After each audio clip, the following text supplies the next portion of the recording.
Boa tarde. Estamos aqui para mais uma atividade do Centro Espírita Harmonia. Trata-se de uma atividade que ocorre todas as sextas-feiras a partir das 17 horas. E hoje o tema que nós trazemos é um tema do Espírito Maria Dolores, psicografado pelo médium Francisco Cândido Xavier. O tema é Nota de Fé. Mas antes da gente abordar efetivamente o tema em questão, eu gostaria de convidá-los para me acompanhar numa oração. Para isso, eu peço que vocês fechem os olhos, busquem se centrar neste momento, se conectar com a espiritualidade, se conectar com o Criador, para que possamos sentir o conteúdo dessa oração. Deus nosso Pai, que sois todo poder e bondade, dai força àqueles que passam pela provação, dai luz àqueles que procuram a verdade, e põe no coração do homem a compaixão e a caridade. Deus, dai ao viajante a estrela guia, ao aflito a consolação, ao doente o repouso. Pai, dai ao culpado o arrependimento, ao espírito a verdade, à criança o guia, ao órfão o Pai. Que a vossa bondade se estenda sobre tudo o que criaste. Piedade, Senhor, para aqueles que não vos conhecem, e esperança para aqueles que sofrem. Que a vossa bondade permita aos Espíritos Consoladores derramarem por toda parte a paz, a esperança e a fé.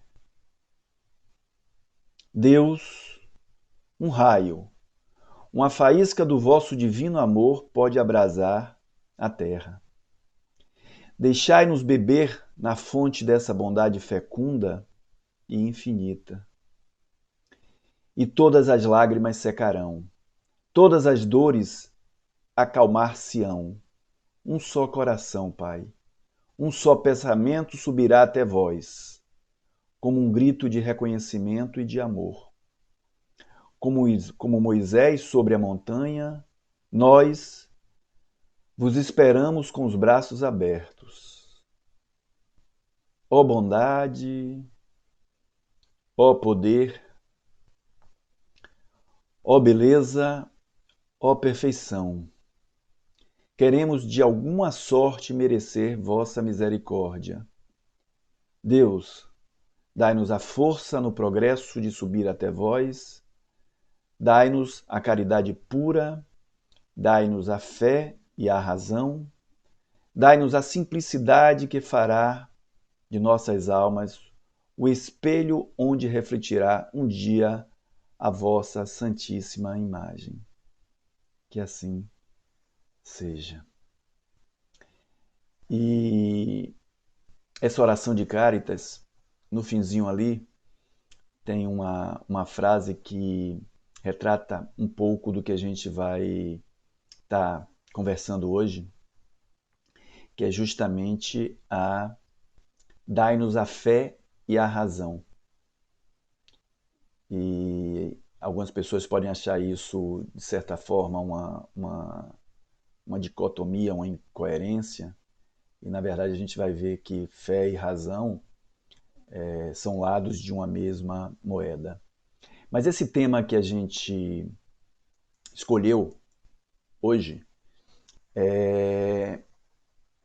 é um texto rimado do espírito Maria Dolores. Maria Dolores foi uma mulher que nasceu em Bonfim da Feira, aqui na Bahia. Nasceu em 10 de setembro de 1901. E ela foi jornalista, foi poetisa, e ela teve um trabalho lindo, né, junto a crianças carentes, onde ela chegou a acolher essas crianças na casa dela, né, para dar orientação, para poder suprir as necessidades e dar um encaminhamento para que essas crianças pudessem ser cidadãos de bem. E ela chegou a trabalhar como jornalista e assinar uma coluna, O Imparcial, durante 13 anos. Tá? E essa questão dos textos, como escritora, ela resistiu algum tempo à divulgação, né, por receio da crítica da época, mas justamente para apoiar o trabalho com as crianças, ela terminou divulgando e revertendo justamente a receita, a renda, para sustentar uma casa que ela abriu, né, denominada Lar das Crianças Sem Lar, onde ela acolhia as meninas. E esse trabalho foi um trabalho lindíssimo, perdurou por anos. Inclusive, algo semelhante, né, inspirado por esse trabalho de Maria Dolores, aconteceu também no Ceará. Foi criada a Casa Juvenal Galeno, que tinha efetivamente o mesmo propósito. Tá?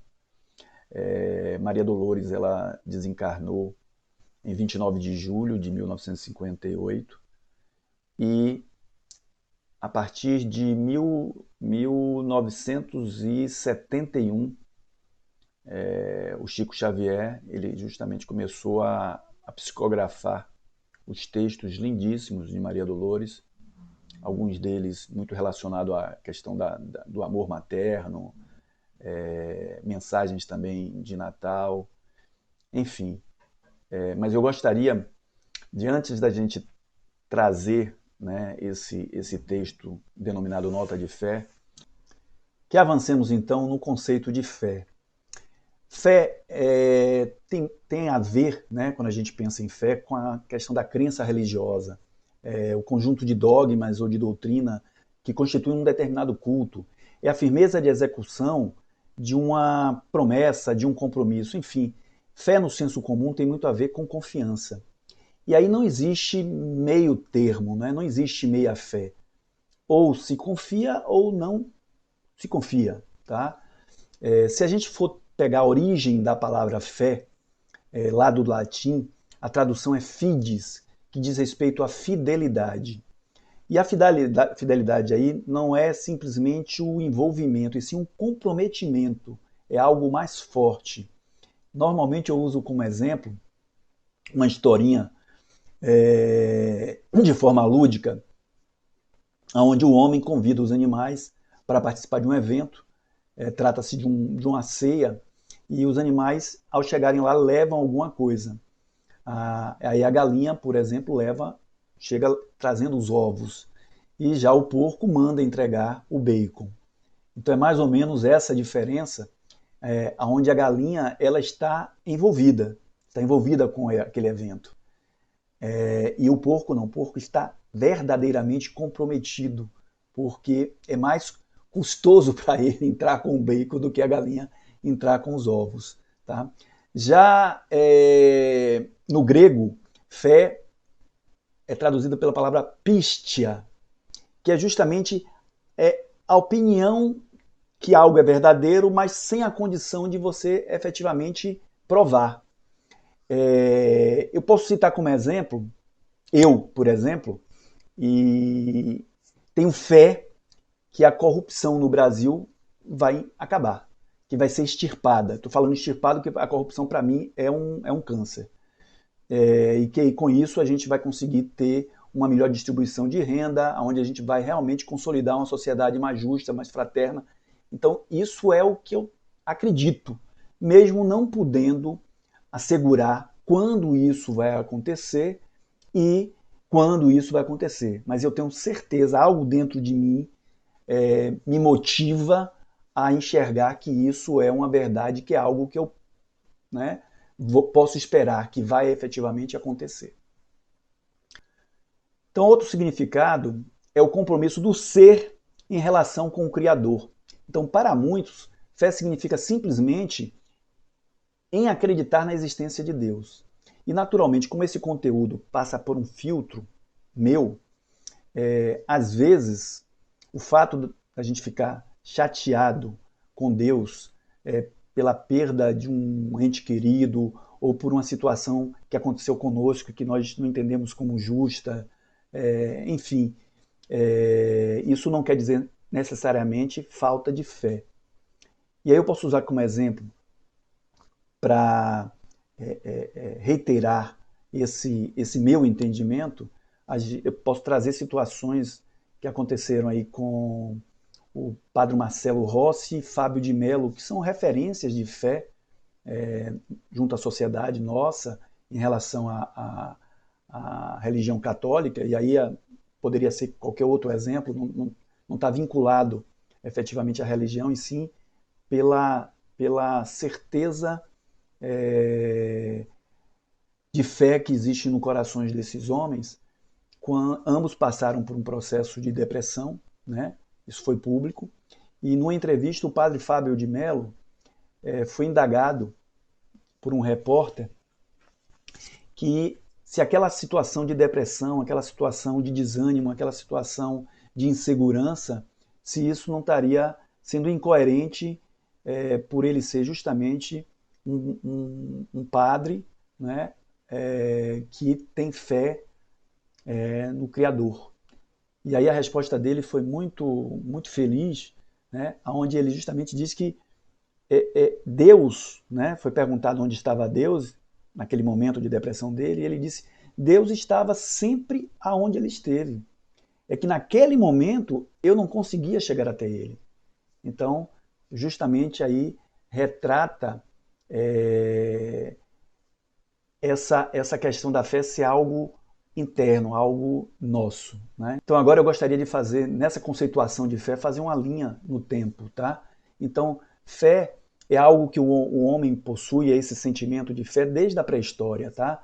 Desde o período paleolítico, neolítico, o homem passou a ter fé em uma religião primitiva, baseado em fenômenos da natureza, trovão, fogo, raio, nos astros, né? Então isso evolui aí para a antiguidade, onde a gente tem como um exemplo aí que eu podia trazer para ilustrar a questão do povo egípcio, né? Onde os faraós eram a representação dos deuses aqui na Terra, né?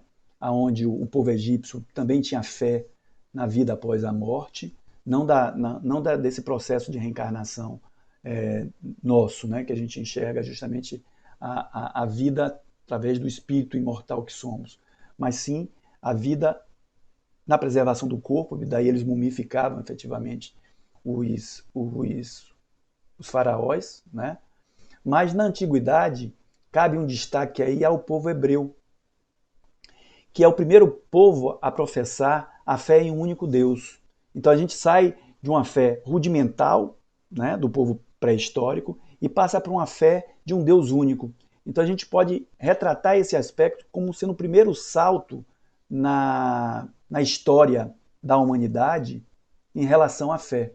E aí surge justamente o cristianismo, com o advento do Cristo, e aí a humanidade recebeu ensinamentos sublimes que até hoje são tão atuais, né, e necessários de compreendê-lo, óbvio, contextualizando ele para o momento atual. E a gente, por exemplo, tem quando o tema é fé, vem sempre essa passagem aonde Cristo, né, busca justamente explicar o porquê ele é capaz de fazer os milagres, e aqueles os fiéis, os seguidores deles, terminam não conseguindo. E ele aí fala, né? Se tivesse fé do tamanho de um grão de mostarda, direi a esta montanha, transporta-te daí para lá, e ela se transportaria. Então podemos dizer que o segundo grande passo da evolução da fé foi dada pelo cristianismo. Ou seja, a fé é o firme fundamento das coisas que se esperam e a prova das coisas que não veem. É a convicção de algo idealizado que se concretizará. Então, a fé passa de uma fé submissão para uma fé esperança. A fé imposta, ela deu lugar à fé que pode ser obtida pelo aprendizado, onde o nosso grande professor foi justamente Jesus Cristo. E aí a gente entra na Idade Média, nessa linha do tempo que eu estou construindo aqui com vocês, e aí eu entendo que existia um retrocesso, né? A partir do momento que a igreja ela utiliza dessa fé cega, dessa fé dogmática para impor justamente sua vontade. Né? É uma fé muito baseada nos moldes da antiga religião pagã romana. Então, todo aquele que pensasse diferente nesses dogmas estabelecidos pela igreja era considerado herege, perseguidos e muitas vezes morto em fogueiras.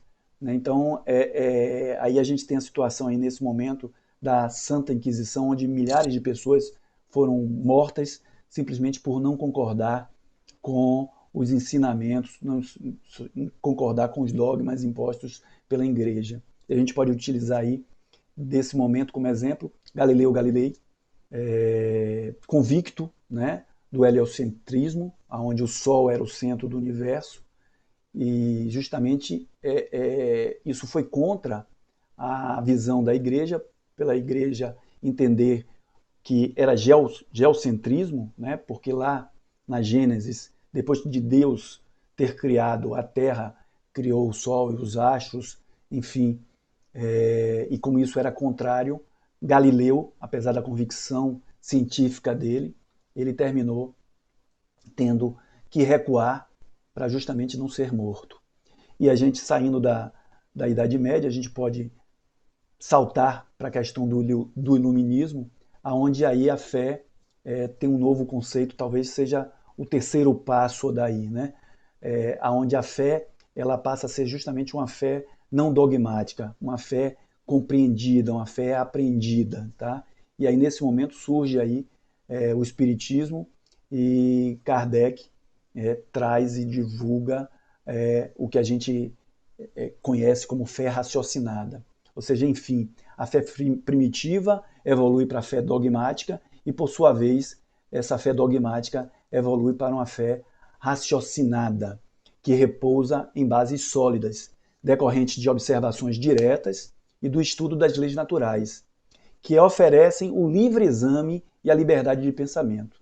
Então, a fé raciocinada ela está na convicção que nos anima e nos arrebata para ideais elevados. Então, ela contrapõe aquela fé dogmática que traz perigos, né, do fanatismo, das guerras santas, situações atuais até hoje, né, onde a gente vê situações de terrorismo, vê situações de fanatismo alicerçadas numa fé cega. Tá? Então, essa fé raciocinada é justamente esse contraponto.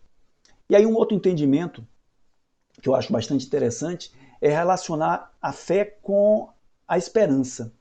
Mas a esperança aí não é no sentido de esperar, tá? É no sentido do verbo esperançar. Então, não simplesmente cruzar os braços e entender que as coisas vão ser resolvidas. Então, por exemplo, eu que já mandei meus filhos para intercâmbio, tá? Então, no momento que eu acertei, a gente definiu eles irem para intercâmbio, então eu tinha fé que ia ser tudo de bom, que eles iam aprender um outro idioma, uma outra cultura, que isso ia agregar valor efetivamente à vida deles, ao conhecimento deles.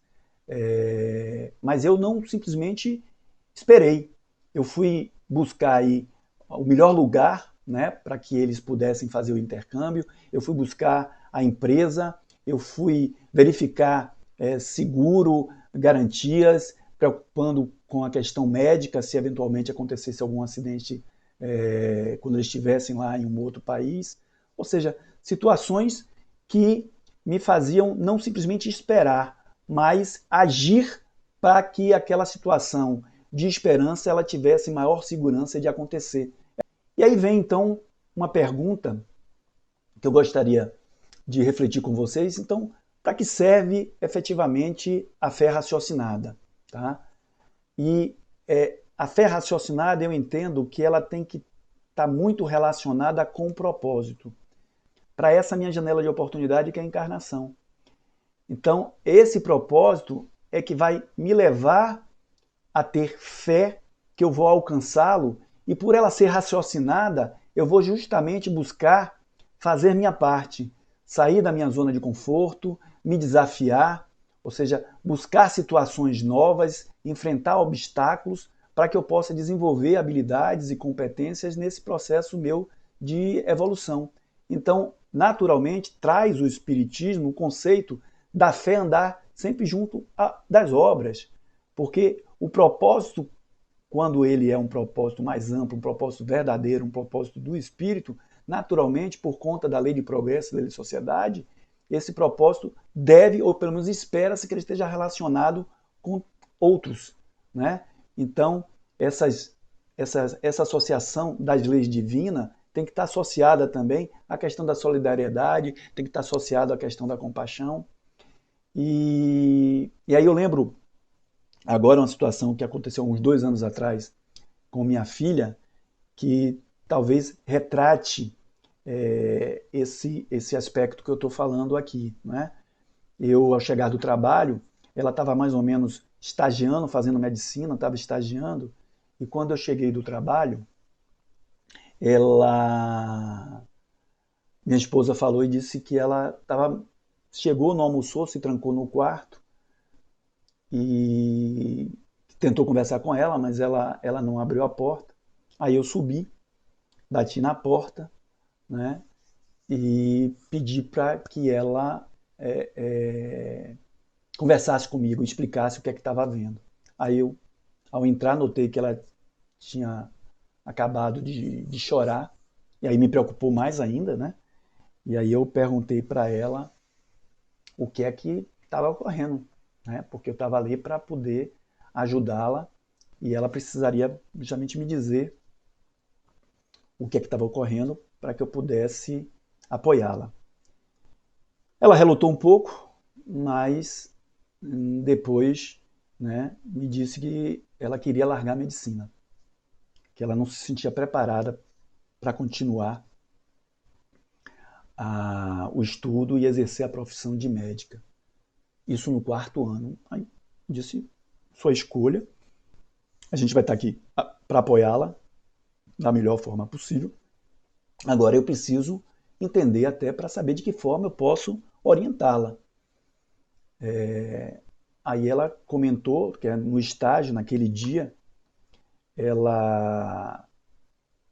a médica que a acompanhava, né, ela foi prescrever uma receita, alguma coisa, e ela ficou fazendo o atendimento a uma criança. A criança estava deitada na maca, se queixando de dor na barriga, e ela começou a fazer o exame, e ao tocar, a criança sinalizava muita dor, e ela começou a fazer as perguntas, faz parte do atendimento, e foi perguntar a ela a última vez que ela tinha comido. Aí a criança disse que naquele dia, isso era mais ou menos 1h da tarde, que ela não tinha comido nada até então. Ela foi perguntar quando a criança tinha se alimentado a última vez, e ela disse que no dia anterior, pela manhã, ela tomou uma xícara de café com alguns biscoitos. E então ela chegou naturalmente à conclusão que aquela dor se tratava de fome. Aí ela saiu, pediu autorização para a médica, a qual ela acompanhava, se ela podia comprar alguma coisa na cantina e dar para a criança. A médica autorizou. Ela foi lá, só tinha um iogurte, por conta do horário. E aí ela levou o iogurte e ela disse, meu pai, não deu nem tempo de abrir o iogurte, porque tamanha era a ânsia da criança, que tomou aquele iogurte com os dedos mesmo, chupou a tampinha do iogurte, e aquilo me machucou muito. Me machucou muito porque eu não estou pronta, preparada para lidar com essas situações.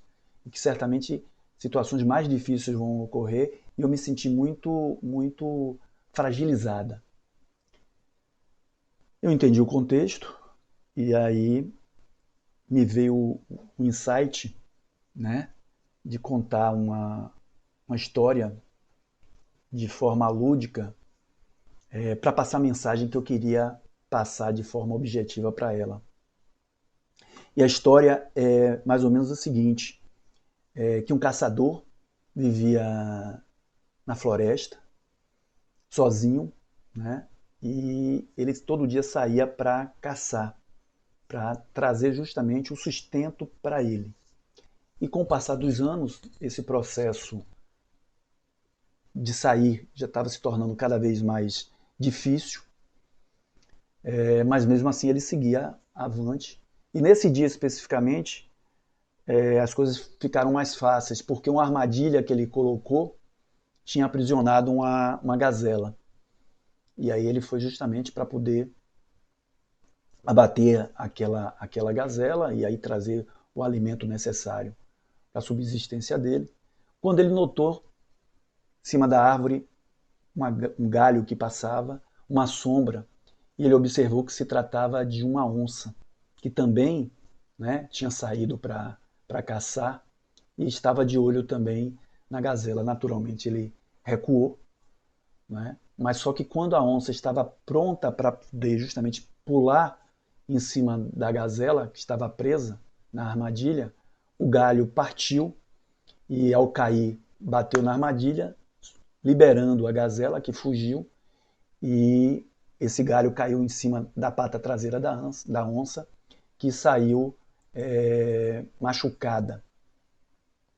E ele aí, pronto, chegou à dedução dele, por ser um homem temente a Deus, que não precisaria ele se preocupar com a manutenção dele. Ele não era necessário ele mais se preocupar, porque Deus, assim como assistiu, né, protegeu aquela gazela, protegeria ele, né, que é a gazela um ser irracional, e ele um homem temente a Deus, seguidor das leis divinas, então certamente ele seria assistido. E aí ele retornou para casa nesse dia e não mais saiu para caçar, porque tinha fé que Deus iria mandar um mensageiro para prover a alimentação, prover o que fosse necessário para a vida dele. Só que os dias foram passando, né, e nada desse mensageiro chegar, e ele foi ficando fraco, começou justamente a blasfemar, né, dizendo, rogando para Deus como é que Deus pode deixar ele passar por aquela situação. E a situação ficando mais grave. Aí Deus, em sua misericórdia, pediu para que um anjo mensageiro fosse lá e resolvesse aquela situação na qual o caçador havia se metido. E o mensageiro, o anjo, né, chegando lá, o caçador ao vê-lo disse, pô, ainda bem, eu pensei que Deus tinha dado as costas para mim, né, e não fosse me acudir. E aí o anjo virou para ele, olhou nos olhos do caçador e disse, caçador, você está enganado, amigo. Levanta-se daí e vá caçar, porque você não é a gazela, você é a onça. Então, Deus lhe deu presas e garras para você seguir em frente, para você vencer seus desafios. Então, levanta, caçador, e segue a sua vida. E aí eu voltei para minha filha e disse, pois bem, filha, a escolha é sua, né?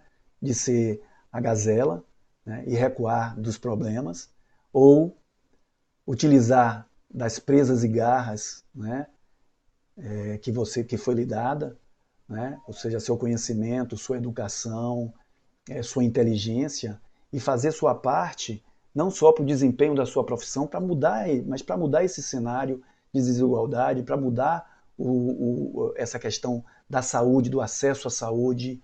Enfim, tem uma tarefa grande aí, né, que precisa ser executada. E você, minha filha, você sem sombra de dúvidas é a onça. Então, segue seu caminho.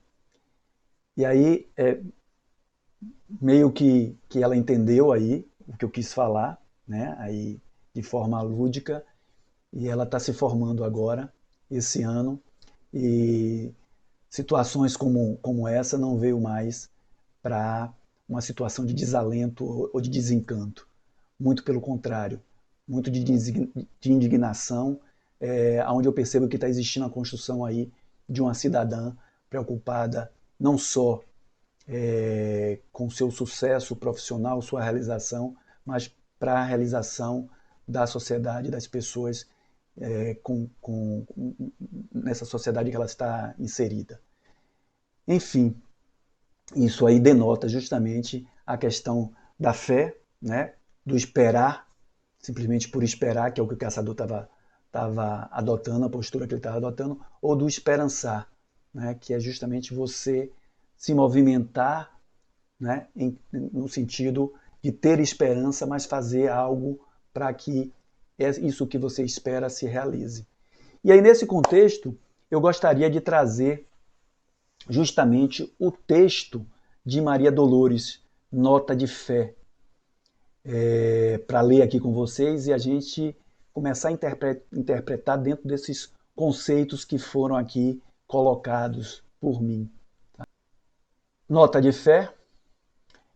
Em qualquer fase da vida, quando a prova te apareça, tempestade ou mágoa espessa, ao peso de férrea cruz, recorda que o céu te envia mais amparo do que pensas.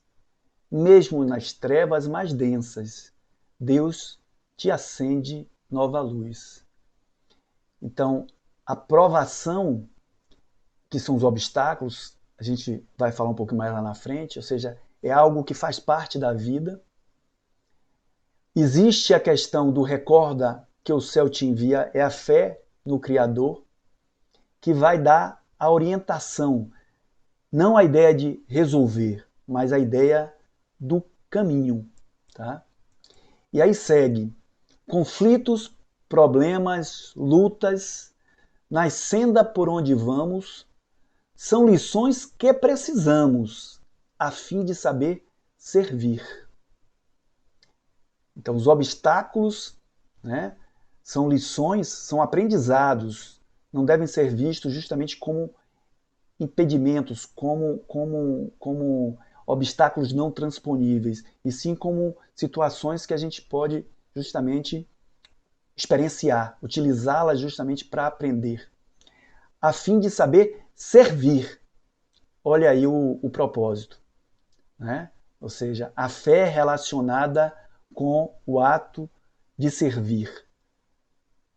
Então, tem tudo a ver aí com os conceitos que eu vinha colocando aí anteriormente. Não há desprezo ante os céus. Olha o charco que se enflora, pensa na noite e na aurora, e guarda a fé no porvir. Então a fé está dentro de nós. Né? Sofrimento é igual a nuvem, estrondo, fúria, ameaça. Depois é chuva que passa, fruto ganhando os apogeus. E a vida é isso, a vida ela vai passar. Os problemas vão passar. A vida ela é uma linha contínua.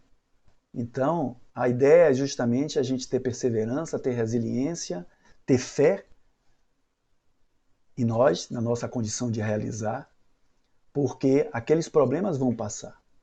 Se hoje sofres, não te esqueças que amanhã, no brilho infindo, o dia virá mais lindo, brilhando no amor de Deus. Então esse é o texto justamente de Maria Dolores, que também nos leva à reflexão das incertezas da vida. Ou seja, viver não tem receita, e sofrimento não tem aviso prévio. Os obstáculos, eles vão sempre existir, sempre existir. A questão não é a existência dos obstáculos, é nosso papel diante desses obstáculos. E aí conhecimento é prática, é relação. Sofrer faz parte da vida, né? Aí a gente tem situações nossas do dia a dia, né? Tem biografias também que reportam essa situação, por exemplo, de Gandhi, por exemplo, de Charlie Chaplin, né? Que é onde você lê a biografia e diz, meu Deus, como é que passaram por tudo isso? E o interessante é que quando você passa por essas situações, lá na frente você poder olhar para trás e dizer, meu Deus, como foi bom isso ter acontecido para mim. Né? Porque se isso não acontecesse, eu não tomaria determinadas decisões. Se isso não acontecesse, eu não perceberia que eu sou capaz de enfrentar aquilo. Então a gente é muito mais do que a gente pensa. Né? Somos espíritos imortais, aonde as vidas pretéritas vimos desenvolvendo habilidades e competências que fazem parte desse escopo que nós somos hoje. Né? Hoje nós somos a melhor versão e muitas dessas habilidades e muitas dessas situações elas estão inertes, esperando gatilhos para que a gente coloque isso em prova. E os obstáculos têm essa função. Tem uma frase, e ele é um frasista muito legal, de Winston Churchill, que ele diz justamente o seguinte: se você estiver no inferno, continue andando. Então, por mais que seja complicado o momento, tá? A gente tem que ter fé para continuar andando, seguindo. Não é fé no sentido da gente esperar que as coisas caiam do céu. Não é fé para a gente depositar todas as soluções na mão de terceiros ou na mão do divino. Não, não, não, não, não. É ter consciência que esse movimento depende de você. Com isso não quer dizer que você não conte com ajuda. As ajudas estão aí, você tem que estar atento e faz parte desse contexto, mas você tem que fazer seu movimento. Tá? E ter certeza que tudo vai dar certo. Né? Se não deu certo, é porque não chegou ao fim.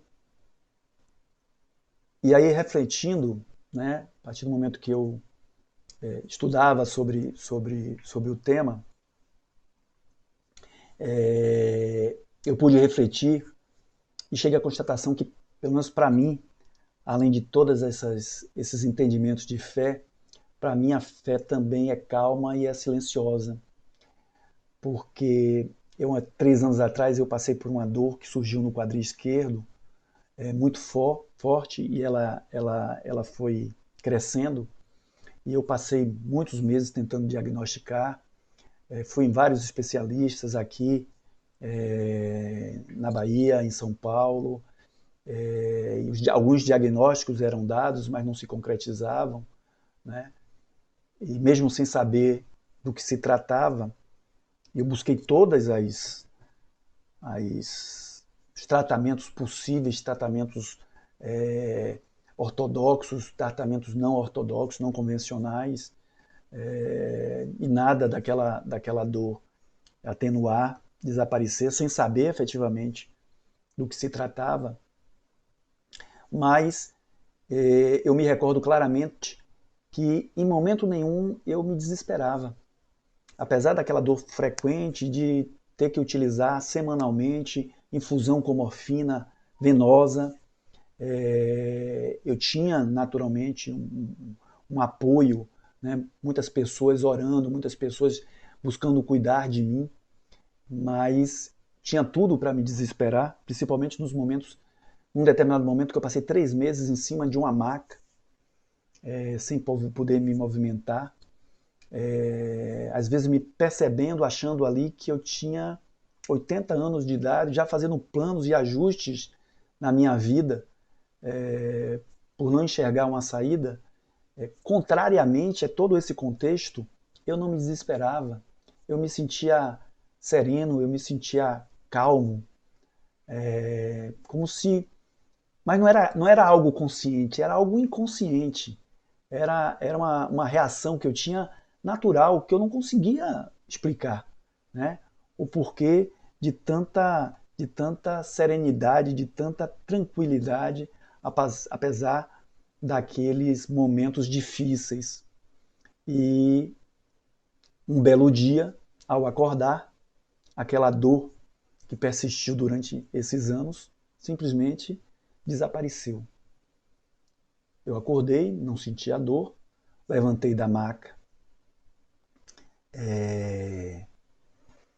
aos poucos, meio desconfiado ainda, fiz uma flexão, nada da dor, voltei para a maca, poder refletir um pouco aí daquele momento. Enfim, a dor desapareceu. Então eu não vou afirmar, não posso afirmar o que necessariamente foi, quais foram as situações que levaram àquela cura. Mas, sem sombra sem sombra de dúvida, a fé das pessoas e a fé que me movia a continuar colaboraram para esse desfecho. Mas em momento nenhum eu cruzei os braços e fiquei esperando que simplesmente as orações, que foram importantes, mas simplesmente que essas orações resolvessem ou me trouxessem a cura. Não, eu busquei médico, eu busquei tratamento, eu busquei tomar medicamentos, enfim, eu fiz todo um movimento necessário para que pudesse chegar à cura, né? Alguns amigos meus, voltem, façam os exames para identificar o que foi, a vida que segue, tá? Então, eu podia aí incluir que a fé é calma e a fé é silenciosa. Mas, enfim, a gente tem que estar atento a esses sinais, porque quando você passa por esses obstáculos, ou de saúde, ou profissional, ou de família, enxergue como um freio de arrumação. É uma oportunidade que alguns aproveitam, tá? Então a gente tem que aguçar a nossa audição de espírito imortal para poder tirar daquilo o maior proveito nessa encarnação, tá? Utilizar do aqui e agora com todas as forças. E aí tem alguns amigos meus, inclusive os amigos aí do Centro Espírita, que dizem, rapaz, para que esse propósito, essa preocupação com esse propósito tão de forma tão visceral? Por que esse nó na gravata tão ajustado? Rapaz, maneira um pouco, não precisa realizar tudo nessa encarnação, a gente vai ter outra e outra e outra encarnação. Se não der para fazer agora, faz depois. Não que eles não estejam, né? Não existe uma parte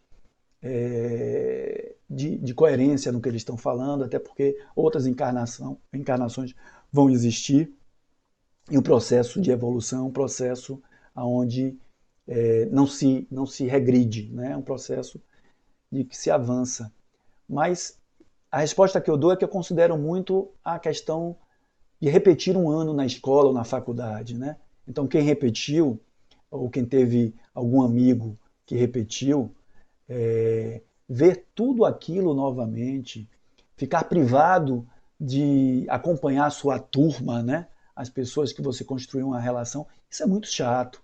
Então eu brinco dizendo, não, eu particularmente vou tirar o maior proveito que possa existir nessa janela de oportunidade que é a reencarnação. Vão existir outras? Vão, mas eu vou procurar fazer o máximo que eu puder, tá? E aí a gente está batendo aí a nossas portas, talvez uma oportunidade mais sistêmica, mais global, que é a pandemia, né? Então, no momento atual, as pessoas estão muito preocupadas e é natural e óbvio que faz todo sentido se preocupar com as questões relacionadas à saúde, relacionadas com as questões relacionadas à economia, é fato, né? Infelizmente ainda trazem aí um viés político que não deveria existir, a polarização, mas enfim, eu acho que as pessoas, nós principalmente, que nos percebemos espíritos imortais, temos que procurar nos desvincular um pouco, né, desse contexto, né, não, de novo, que não seja importante, mas juntar-se a esse contexto uma visão mais ampla, uma visão mais para frente, porque, como eu conversei aqui, essas situações vão passar. E o que é que vai ficar do ponto de vista, não do personagem, mas do ponto de vista do espírito, tá? E aí eu considero que talvez essa oportunidade seja um grande Enem espiritual.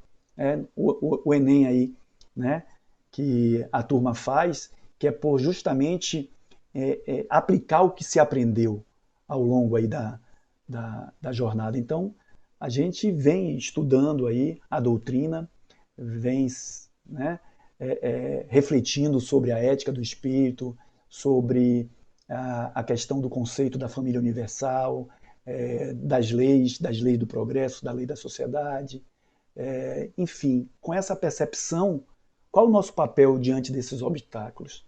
Então, isso tudo que foi apreendido, isso tudo que nos leva a refletir que somos pessoas melhores, né? Que conseguimos perceber o contexto numa ótica de imortalidade, numa ótica de valores morais.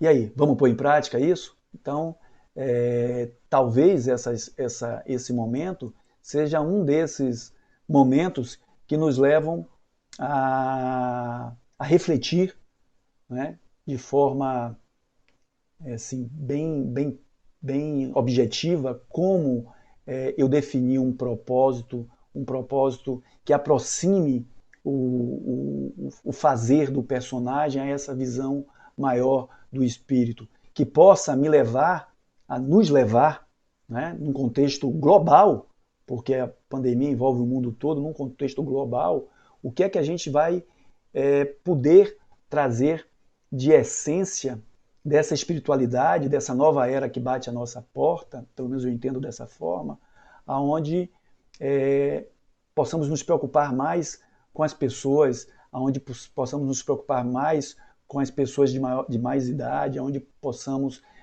se preocupar com a natureza, com o meio ambiente. Óbvio que seria assim limitar muito que essa questão do vírus tenha esse objetivo, mas é a oportunidade que, né, nos dada para essa reflexão do ser, aonde buscar a imunidade é extremamente importante, mas acima de tudo, resgatar a essência do ser humano, que é a humanidade, talvez seja essa grande oportunidade para a qual nós estamos sendo chamados. Ou seja, sem sombra de dúvida, a fé é o elo que liga a criatura ao Criador. É o combustível da vida que nos impulsiona para a nossa evolução. É a bússola que norteia o rumo de nossa existência. Não tem a menor dúvida que a função da fé não é para resolvermos os problemas materiais, é para inspirarmos a nós a resolvê-los. A solução está conosco. Então esse processo é um processo interno. A fé é algo que pulsa aqui dentro, que nos motiva a acordar com um objetivo, com um propósito. E quanto mais amplo, quanto mais verdadeiro, quanto mais alinhado com a essência do espírito, maior é essa motivação, né? A fé não tem o objetivo de tirar os fardos de nossas costas, porque na maioria das vezes esses fardos fomos nós mesmos que colocamos. Mas a fé, ela existe para dar resistência, para conduzir esses fardos, para carregar esses fardos ou para tirá-los de nossa frente. O objetivo da fé é nos alegrar, é dar-nos paciência. Afinal de contas, a fé ela é moral, a fé é ética, a fé é libertadora. Então empodere-se. Empodere-se e faça a diferença. Tenha fé para alcançar seu propósito. Tenha fé para mudar as coisas. A fé está dentro de você. Faça bom uso dela. É isso. Então, chegamos ao fim de nossa atividade, mas Gostaria de convidá-los a fazer uma nova oração para a gente poder encerrar. Peço que vocês fechem os olhos. Senhor Deus, Criador do céu e da terra, poderoso é vosso nome, grande é a vossa misericórdia. Em nome do vosso Filho, Jesus Cristo, recorro a vós neste momento para pedir bênçãos para a minha vida. Que a vossa divina luz incida sobre mim. Com vossas mãos retirai todo o mal, todos os problemas e todos os perigos que estejam ao meu redor. Que as forças negativas que me abatem e me entristecem se desfaçam ao sopro de vossa bênção. Que vosso poder destrua todas as barreiras que impedem o meu progresso. E do céu, vossas virtudes penetrem no meu ser, dando paz, saúde e prosperidade. Abra, Senhor, os meus caminhos, que meus passos sejam dirigidos por vós, para que eu não tropece na caminhada da vida. Meu viver, meu lar e meu trabalho sejam por vós abençoados. Entrego-me, Pai, em vossas mãos poderosas, na certeza de que tudo vou alcançar. Que assim seja. Boa noite, amigos.